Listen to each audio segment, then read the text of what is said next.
Friends, कैसे हो? उम्मीद करता हूँ बहुत अच्छे होंगे।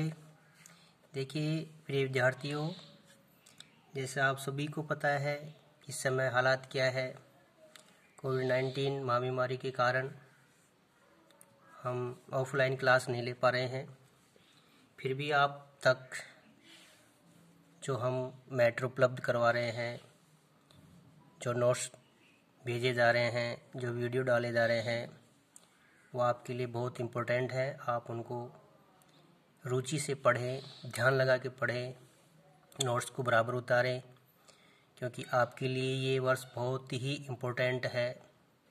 आप 10th बोर्ड में हो, इसलिए आपको 9th की तुलना में दुगनी मेहनत करनी है, ताकि आपके जो सपन है वो साकार हो सके। इसी के साथ मैं आपको व्याकरण के संबंधित जो समास का टॉपिक है वो पढ़ाने जा रहा हूँ।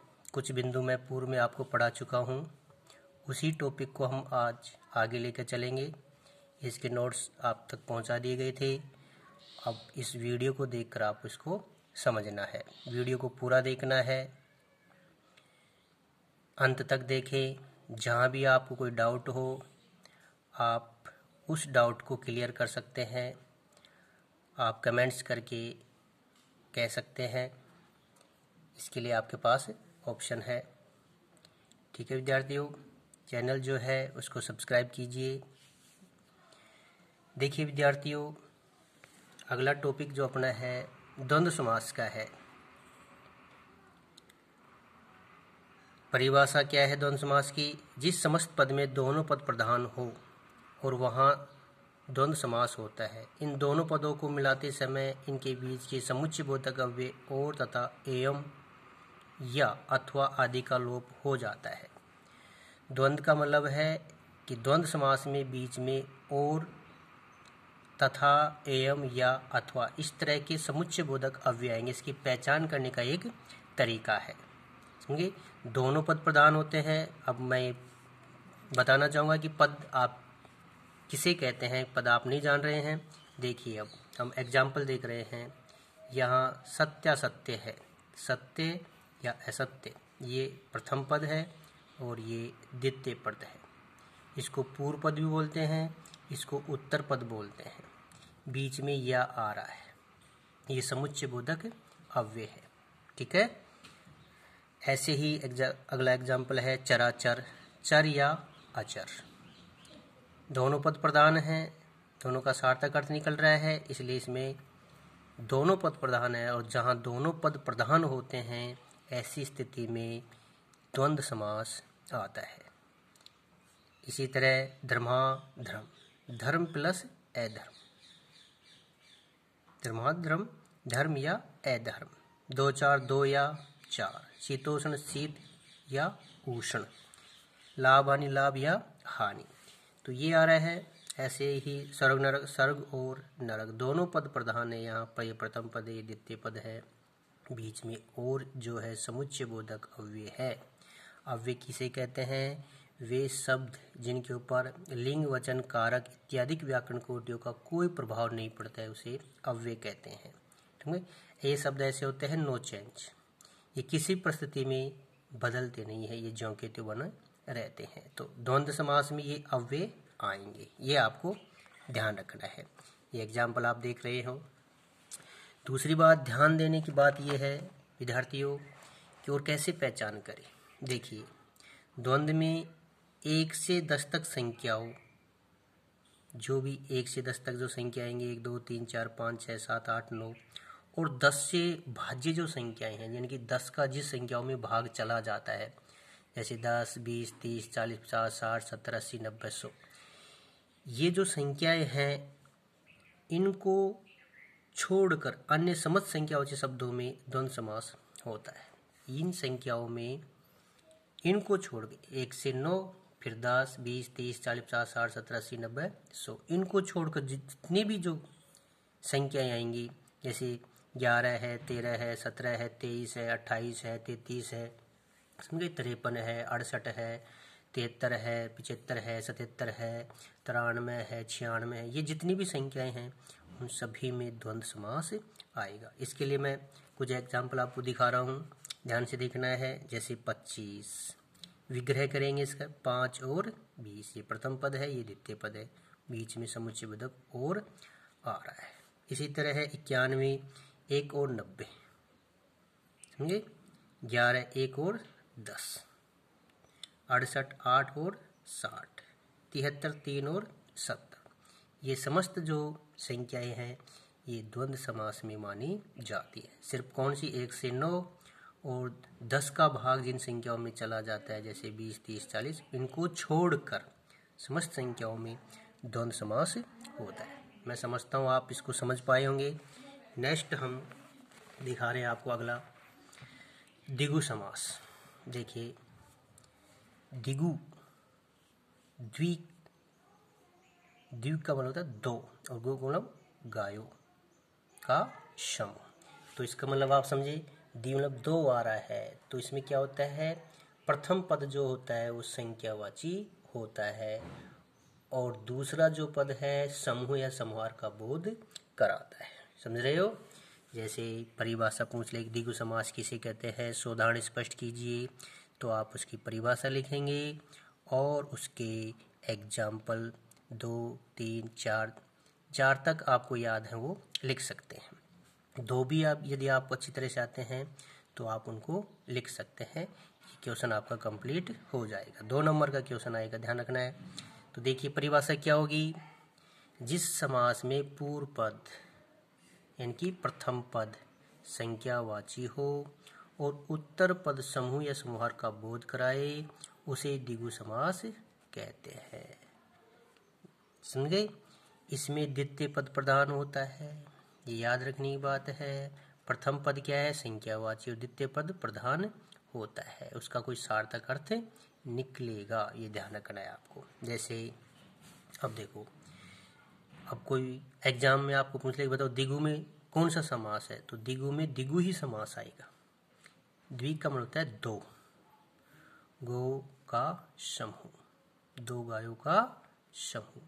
तो दो गाय है एक जगह खड़ी, एक समूह का बोध करा रही है, तो दूसरा पद प्रधान होता है जो समूह या समूहार का बोध कराता है, तो ऐसे में द्विगु समास होता है। नेक्स्ट है त्रिकाल। त्रिकाल होता है 3। मैंने क्या कहा था, द्विगु में पहला पद संख्यावाची होगा, ठीक है। त्रिकाल 3 कालों का समूह। काल 3 काल है, वर्तमान काल, भूतकाल, भविष्यत काल, ठीक है। तो एक समूह का बोध करा, 3 कालों के समूह का बोध करा है, तो द्वितीय पद प्रधान है यहाँ, 3 कालों का समूह। ऐसे ही है त्रिफला, त्रि का मतलब होता है 3 फलों का समूह। ऐसे त्रिवेणी, 3 वेणियों, वेणियों का अर्थ होता है धाराओं का समूह, जहाँ 3 धाराएं आकर मिलती है वो एक समूह बन रहा है, तो उसको बोलते हैं त्रिवेणी, ठीक है। ऐसे ही चौराहा, 4 राहों का संगम या समूह, चौक मतलब 4, राहों का मतलब समूह या समूह। चतुर्भुज, 4 भुजाओं वाला या 4 भुजाओं का समूह। तिराहा, 3 राहों का संगम। पंचरंगा, 5 रंगों का समूह, पंच का मतलब है 5। पंचवटी, 5 वटों का समूह। सतसई, 700 का समूह। नवरात्र, 9 रात्रियों का समूह। अब पहला पद 9 रात्रियों का समूह, जो इसमें बहुब्री भी होता है नवरात्रि में, क्योंकि यहाँ अगर 9 देवी विशेषों का नाम आएगा तो फिर वहाँ बहुब्री में चला जाएगा। जैसे पंचसेरी, 5 शेर या किलो का बाट। चौवन्नी, 4 आनों का समूह। ऐसे ही सप्तऋषि, 7 ऋषियों का समूह। अगर ऋषि विशेषों का नाम पूछता है तो फिर वो बहुब्री में चला जाएगा। दोपहर, दोपहरों का समूह। ऐसे ही 9 ग्रह, 9 ग्रहों का समूह। ऐसे ही है षटकोण, षट मतलब 6 कोणों का समूह। पंजाब, 5 आबू नदियों का समूह। अष्टदायी, 8 अध्यायों का समूह।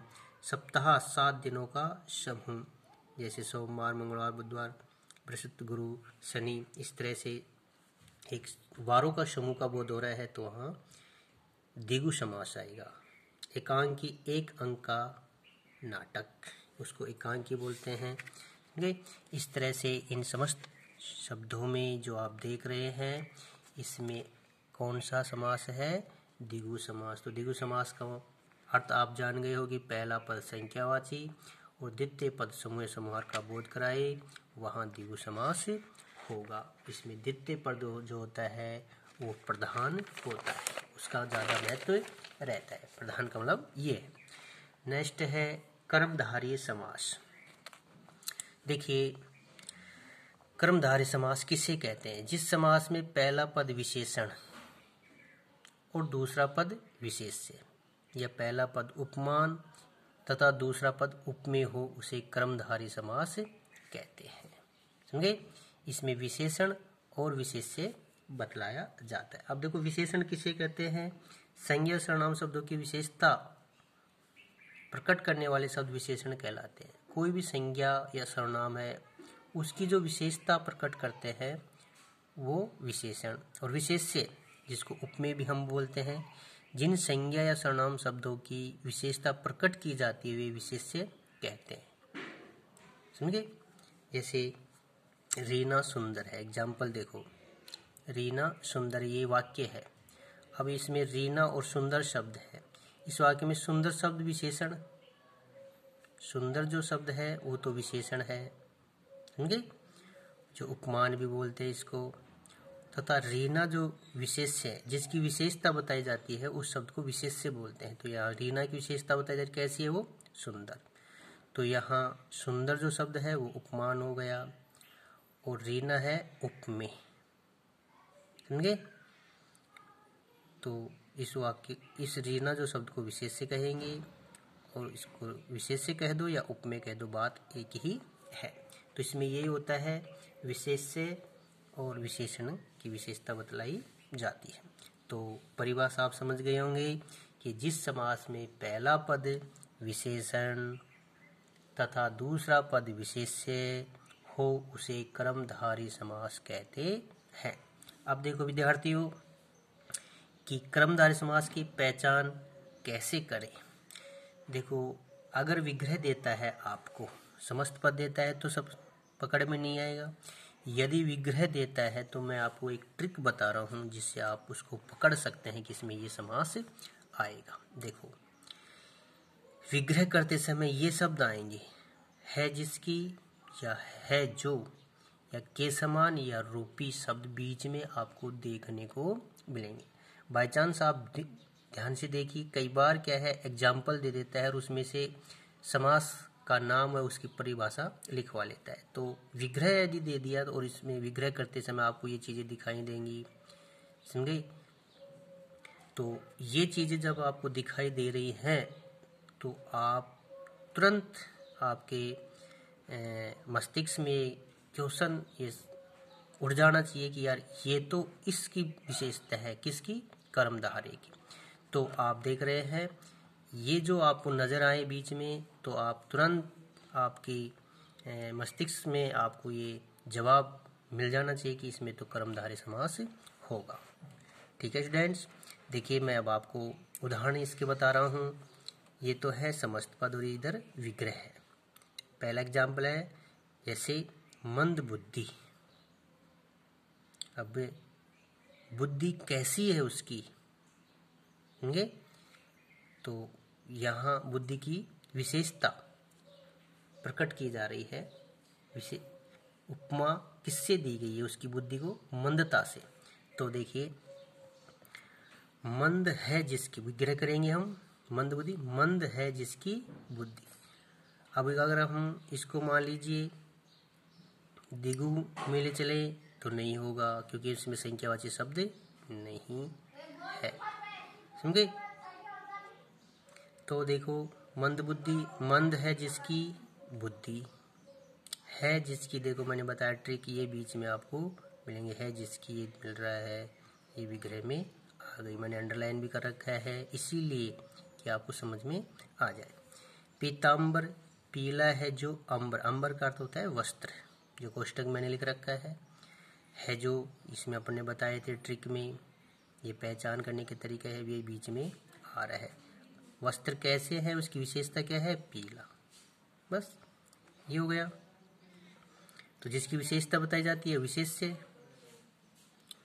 और वो कैसा है, वो विशेषण। पीला है, वो विशेषण हो गया। महापुरुष, महान है जो पुरुष कैसे है, महान। तो बीच में है जो आ रहा है श्वेतांबर, श्वेत है जो अंबर, अंबर मतलब वस्त्र। महर्षि, महान है जो ऋषि, विग्रह हो रहा है। ऐसे ही महात्मा, महान है जो आत्मा। क्वेश्चन पूछ लिया आपसे, महर्षि व महात्मा में कौन सा समास है, विग्रह कर कीजिए, परिभाषित कीजिए। तो आप बता दीजिए, विग्रह ऐसे कर दीजिए, उसकी परिभाषा जो ऊपर मैं आपको बता चुका हूँ आप बता दीजिए। नीलकंठ, नीला है जो कंठ। महाराज, मान है जो राजा, राजा कैसा है, महान। ये उसकी विशेषता प्रकट की जा रही है। ऐसे ही और उदाहरण है जो कि बहुत है। महादेव, महान है जो देव। महाजन, महान है जो जन। नील गगन, नीला है जो गगन। भ्रष्टाचार, भ्रष्ट है जो आचार, जिस आचार मतलब आचरण, उसका आचरण कैसा है, भ्रष्ट। परमात्मा, परम है जो आत्मा। सज्जन, सत मतलब अच्छा है जो जन, जन मतलब लोग। खुशबू, खुश अच्छी है जो बू अर्थात गंध। महाविद्यालय, महान है जो विद्यालय, वो महाविद्यालय कहलाएगा। कनक लता, कनक के समान लता, कनक मतलब सोने के समान लता। कमल नयन, कमल के समान नयन। इस तरह से आपके ये बहुत सारे एग्जाम्पल आपको बता दिए गए हैं। नेक्स्ट है लोह पुरुष, लोह के समान पुरुष। मृग नैनी, मृग के समान नैनो वाली। के समान भी आ रहा था, मैंने बताया था आपको।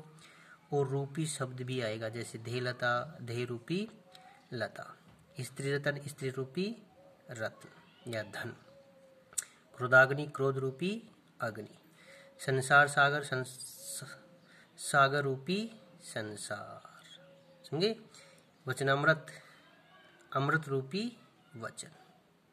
समझे। वचन के इसके समान है, अमृत से उसकी तुलना की गई है। चरण कमल, कमल रूपी चरण। विद्याधन, विद्या रूपी धन। इस तरह से आपका ये समास भी पूर्ण हो चुका है। ठीक है विद्यार्थियों, नेक्स्ट अगले वीडियो में आपको बताया जाएगा अगला समास। तब तक आप इस वीडियो को पूरा देखें, ध्यान से सुने, नोट्स को भी अपने साथ रखें, सामने रखें, उदाहरणों को मिलाते रहिए और वीडियो को सुनकर समझने की कोशिश करें। धन्यवाद।